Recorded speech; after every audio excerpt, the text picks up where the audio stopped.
بنا به گزارش‌ها در 4 ماه اخیر ماموران امنیتی ترکیه 2 شهروند این کشور را در دوشنبه ربوده به استانبول بردند.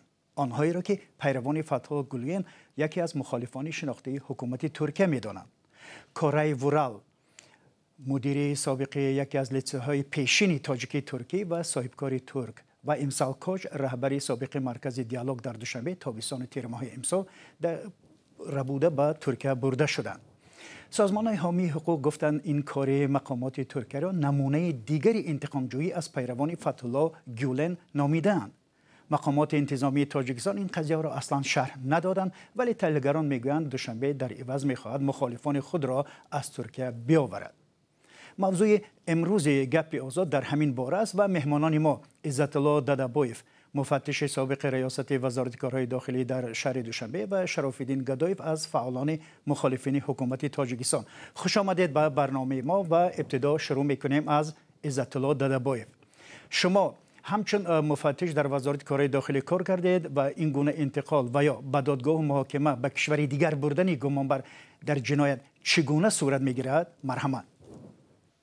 طبق سازشنامه‌ای که رزولوسیای سازمان ملل متحد تحت رقم 45 دروب 116 که تاجیکستان یکی از اعضای آن می باشد و طبق کنستیتوسیون جمهوری تاجیکستان ماده 10 تاجیکستان حق ندارد که شهروندی کشوری که همون کره ورال از سال 1994 در تاجیکستان قرار داشته است. از روی معلومات من پناهنده سیاسی بود و حق نداشت که آن را به ترکیه انتقال دهد، برای آنکه انا همین نظامنامه، انا همون رزولوسیایی که 45 دروب 116 محکوم میکنند، در آن دقیق گفته شده است وقتی که شخص پناهنده سیاسی است با همون اعتقاد دینی، اعتقاد نژادی و دیگر خصوصیت ها، آن باید به آن دولت اکسترادیسیون کرده نشود.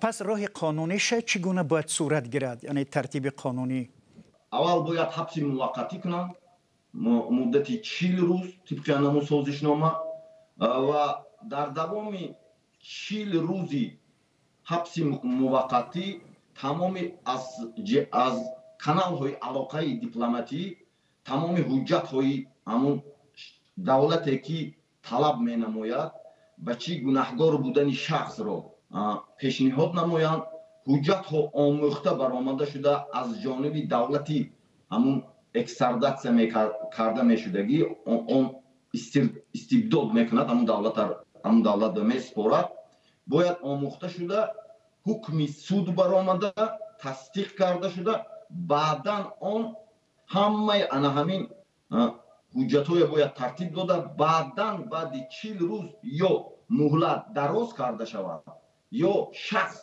وقتی که ماده 13 ماده 4 موافقت میکند در یگان وقت سپریده نمیشود. تشکر. یعنی هیچی از این ارزش ها رعایت نشد. و حالا به سوال دیگر، به نظر شما از تاجیکستان غیر قانونی بردن 2 شهروند ترکیه و مخالفین حکومت چه عاقبت و چه پیامد دارد؟ محترم شرف الدین گدایف، مرحمت. ببینید، درود سلام به شما، درود سلام به تمام بینندگان رادیو آزادی. ببینید، روسیه در جنگ اوکراین استراتژی اقتصادی و سیاسی و دیپلماتیک خودش را از دست داد و از لحاظ اقتصادی خیلی ضعیف شد و بیشتری شهروندان به خاطر پیدا کردن آلترناتیو نو، جای نو انتخاب کرده ایستادن ترکیه را و ترکیه میتواند یک جایی برای تاجیک‌ها برای مهاجرت، برای زندگی و بردوباش آنها میبعد ترکیه قرار گیرد. و این خاطری که حکومت تاجیکستان میخواهد به مثل روسیه اون دیاسپوراهایی که در روسیه داشت و تحت نظارت مقامات‌های روس و تاجیکستان نظارت میکرد، یا افرادی که سابق کارمندان امنیت و شبکه‌های جاسوسی خودش را برای این دیاسپورا تعیین میکرد و زیر کنترل خود شهروندان را وارد میکرد. حالا در ترکیه این امکانات و شرایط را ندارد و میخواهد که با دادن شهروندان ترکیه که برای دولتی ترکیه خیلی حساس هستند. با دادن آنها میخواهد راه پیدا کند برای در یک جایگی همکاری کردن و زیر نظارت گرفتن شهروندانی که من بعد میروند در کشور ترکیه زندگی میکنند. یعنی که شهروندان وقتی میتوانند در یک جا با هم بیایند و با هم کار کنند و دیاسپوراهای خودشان داشته باشند که آنها تحت نظارت دولت ترکیه و تحت فشار مثال حکومت تاجیکستان قرار نگیرند، در این صورت میتواند در اونجا مسئله های سیاسی نیز بررسی شود، به خاطری که خودی در روسیه داشتن یک دیاسپورا این علاقه یک نشانه سیاسی بودن است. گرچند که این مسائل سیاسی رو حل نمی‌کند، ولی تاجیکستان دیاسپوراها را در خارج کشور همچون یک تشکیلات‌های سیاسی می‌داند. با این خاطر است که می‌خواهد با این را در ترکیه جای خودش را پیدا کند و بتواند شهروندان تاجیکستان را به عوض دادن افرادی که به ترکیه خیلی مهم هستند میخواد راه پیدا کند. یعنی چی راهی رو میخواد پیدا کند؟ یعنی این هم مثل ترکیه میخواد که ربوده به تاجیکستان بیارد مخالفینش رو؟ ببینید ترکیه گرچند که اینا میخوان که با ترکیه اون روابطی که بین مسکو و دوشنبه قرار داشت با راههای دزدی به تاجیکستان شهروندان رو دزدیده می آوردن، میخواد این رو برقرار کند. اگر شما اهمیت داده باشید، یعنی این دزدی که شده است از طریق شرکت سامان ایر صورت میگیرد. وقتی چرا از طریق شرکت ترکی صورت نمیگیرد؟ با اون خاطری که شرکت ترکی هیچگاه وارد این قضیه نمیشد. یعنی خود کشور ترکیه در اینجا آشکار در وارد شدن این دزدی شهروندان وارد نیست. اگر شما درست این رو بررسی کنید و میبینید که این بیشتر خواهش حکومت تاجیکستان است که میخواهد ترکیه را بیاموزد که شما میتونید از این راه بهتر دسترسی پیدا کنید و این راه هم اجازه دهید به ما. ولی ترکیه من باور دارم که به این راه نمیرود، برای که ترکیه هر چی که باشد نباشد مناسبت‌های اقتصادیش با کشورهای غرب خیلی قوی و زیاد است و به خاطر زیر خطر نمیگذارد این مناسبت‌های اقتصادیش با کشورهای تشکر.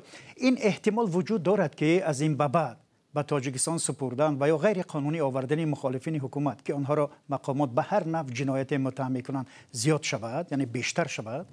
جناب گدایف مرحمت. ببینید احتمال دارد. تنها در ترکیه مرحله های قانونی رو باید گذرد و ترکیه نمیتواند بدون مرحله های قانونی شهروندان تاجیکستان رو به تاجیکستان سپارد. در اونجا تمام مرحله های قانونی رو میگذرد، قرار دادگاه قوای قانونی میدراید و بعدا میتواند شهروند رو به تاجیکستان سپارد. جناب دادابایف، نظر شما به همین سوال چی است؟ مرحمت. من فکرهای شرافیدین رو تصدیق میکنم. در حقیقت امام علی رحمان با همین راه امام علی رحمان نیست، اینجا باید هر یک چیز رو نامش که گفت. این سیستم رو اوجه اداره میکنه رستم امام علی، همون سیستمی که پدرش عملی میکرد در حدود روسیه، همون ربودن روشنفکران مثل از کرامت شریف سر کنیم، نپریمر ایزد امون، امردین علواتجویف، وزیر بیکوف، دیگه مخالفایی که بدن آزاد فکر و ورزشگرا بود، اون چهارشنبه بسیار بچه‌ای که از دیگه مناطق بودن، همین ربوده شدن، همین سیستم را جاری کردنی هست در حقیقت. محترم گدایف، شما را 4 سال پیش خوب یاد دارید از مسکو گرفته و به دوشنبه بردن. آیا سندی برای بازداشت و یا حجت نشان دادن در وقتی که شما را به دوشنبه آوردن؟ و خواهش میکنم خیلی فشرده تر در این باره پاسخ میدادید.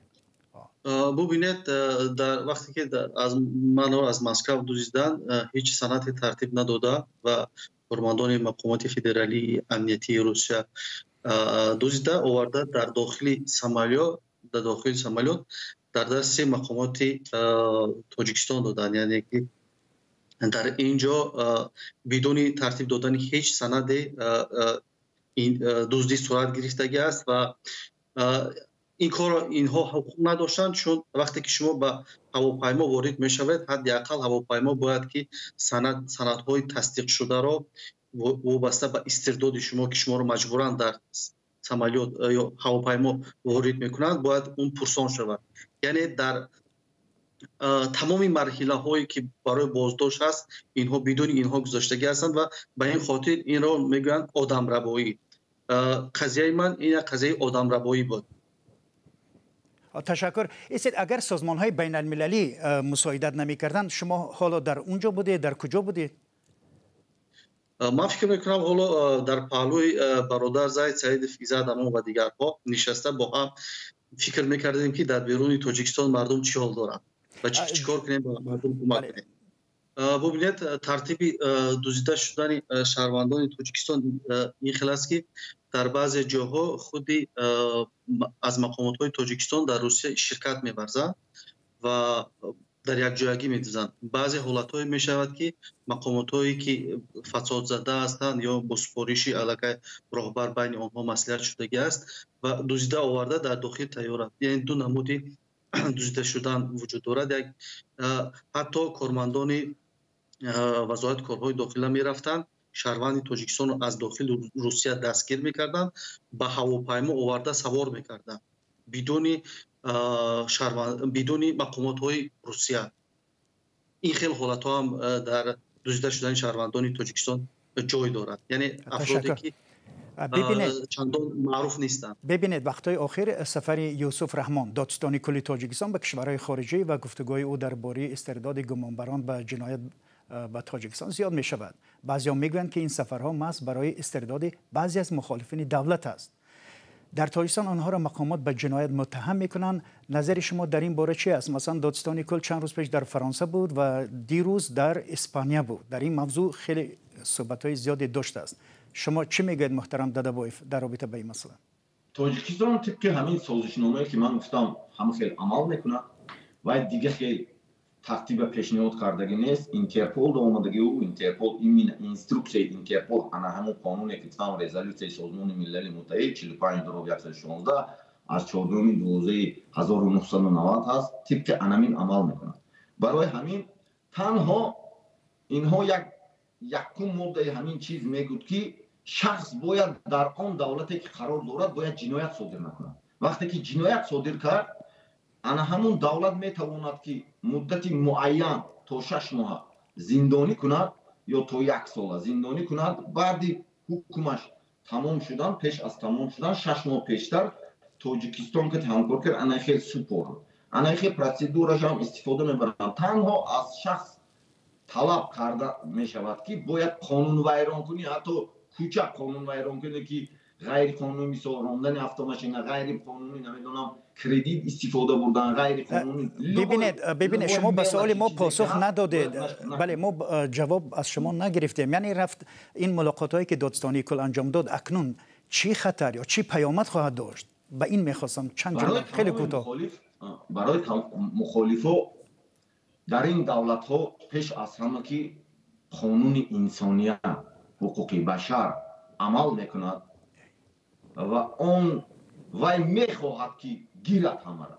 این دولت ها خیلی در این مسئله ها احتیاط کنند. از احتیاط کنند. محترم گدایف، ربودن یک نفر به اصطلاح مخالف با حکومت چه معنا دارد؟ یعنی کشورها با راه قانونی نمیتوانند ببرند یا که استرداد کنند؟ ببینید طبق سندهای حقوقی بین‌المللی افراد و اشخاصی که به خاطر عقیده‌های سیاسیشان بازداشت میشن یا تحت پیگرد قرار میگیرند آنها را بازداشت کردن و به کشورشان سپردن ممکن است. هیچ شخص را به خاطر عقیده‌های سیاسی یا اینکه مذهبی یش زندانی کردن ممکن نیست طبق سندهای حقوقی. و وقتی که سندهای حقوقی اجازه نمیدهد به دیگر کشورها که یک مخالف را استرداد کنند و راه‌های دیگری پیدا میکنند برای استرداد، یعنی دزدیده بردن به کشور خود. خب تشکر و حالا میرسیم به پایان برنامه‌مون و یک سوال دیگر نیز در دست داریم. یعنی به فکر شما این تمایل یا آنچه آدم ربایی مینامند از تاجیکستان و کشورهای دیگری که برای بی‌اعتنایی به حقوق انسان تنقید میشوند در آینده افزایش مییابند و چیکار باید کرد تا پیش راه این تمایل گرفته شود، یعنی که از این جلوگیری کرده شود؟ مرحمت عزت الله دادابویف. باید پیش از همه اگر آخر سخن باشد تمام مخالف باید یک جا شد، یک جا شد و یک جای عمل کرد. وقتی که یک جای هست، یگان وقت، یگان دولت، یگان نمیدونم کدام دولتی که نباشد گرفتن همون مخالف ده حتی کسی نباشد جرأت نمیکنه. یک سیتات هست همون میگن که آزادی به انسانیت به هر یک انسان از جانب خداوند از لحظه تولد با کتاب های مقدس و طبق قانون های حاضره با قانون های بین المللی داده شده. هر گروه، هر حکومت، هر دولت، هر رهبر، هر شاه، هر امپراتور، کسی که بر ضد آزادی انسان مبارزه برده است هرگز غلبه نکرده. این مسئله بسیار یک مسئله است که جامعه شهروندی باید با سازمان‌های بین المللی، با تشکیلات‌های حقوقی بشر بیشتر در با هم همکاری زیست داشته باشد و تمام این حقوق ویرانکنی که از جانب نظام‌هایی که از راه‌های غیرقانونی شهروندانشان و کشورشان انتقال می‌دهد آنها را بررسی کرده به زینه‌ها و دادگاه‌های بالا شکایت برد و به مثل سازمان ملل متحد که گروه کاری دارد در مورد غیر قانونی دستگیر کردن شهروندان و غیر از این دادگاه اروپا در اینجا نیز هستند و تمام این مرحله را گذشته اگر که این کشورها شهروندان خودشان را آزاد نکند باید که کشورهای غربی که برای آنها ارزش‌های دموکراسی و انسان در مد اول هست و در سیاست آنها جای اول را دارد، آنها باید که نسبت این کشورها سانکسی‌ها جاری کنند تا اینکه نظام‌های دیکتاتوری اتوریتری از این عمل‌هایشان دست کشند. یگانه راهی هست که دیگر کشورها با جامعه شهروندی و آنها کار کنند، تشکیلات حقوقی با جامعه شهروندی کار کنند در یک جایی که بتوانند این نظام‌ها را اصلاح سازند. یگانه راه شما میگویید که این میتواند که این یعنی که مشکلات رو حل کند، ولی این احوال ببینید تقریبا 10 ساله 12 ساله ادامه دارد، همچنان دزدیده میشن، ربوده میشن، چنانکه که کرامت شریف، چنانکه که عزت امان و دیگرها. ولی با وجود مراجعه سازمان‌های بین المللی این راه حلش تا همین حالی که ما صحبت داریم حل خود پیدا نکرده است. پس چی باید کرد؟ من خیلی خواهش داشتم که کشورهای به مثل امریکا، کشورهای اروپا خوب میشد که همکاری خودشان را با جامعه شهروندی بیشتر میکردند که این جامعه شهروندی میتونست قوت میگیره و خود جامعه شهروندی به این کشورها و کشورهای خودشان فشار می آوردند که حکومت ها دست از این عملها بردارند. این یعنی که بیشتر امروز میبینیم که کشورهای امریکا و اروپا با کشورهای اتوریتری همکاری میکند و جامعه شهروندی را تماما کنار گذاشته است. تشکر و با پایان برنامه رسیدیم. مهمانان ما من میخواهم در اینجا اضافه کنم که در موضوع ما گفته نشده است دو شهروندی که از خود تاجیکستان ربوده شدگی هستند، همین قرارها در سطح رئیس جمهوری تاجیکستان قرار قبول می شود و طبق تاجیکستان کشوری خرد و در دست یک چند نفر قرار دارد. وقتی یک شهروندی ترکیه دزدیده می شود یا معاملات بین یک کشور دیگر صورت می گیرد، البته پرزیدنت جمهوری تاجیکستان در اینجا در جریان گذاشته می شود که ما همین عمل رو انجام میدیم و بر عوضش چنین منفعت های سیاسی را برخوردار می شویم. تشکر و در اینجا به پایان برنامه می رسیم. مهمانان ما مفتش سابق ریاست امور داخله در دوشنبه عزت الله دادابویف و شرافالدین گدایف از فعالان مخالفین حکومت تاجیکستان بودند و سپاس از شما بینندگان گرامی برای همراهیتون. لطفاً نظر و اندیشه خود را دریغ ندارید و زیر برنامه بنویسید تا دیدار در برنامه دیگر. و من میرزا نبی خالقزاد بودم، برنامه را پیش میبردم.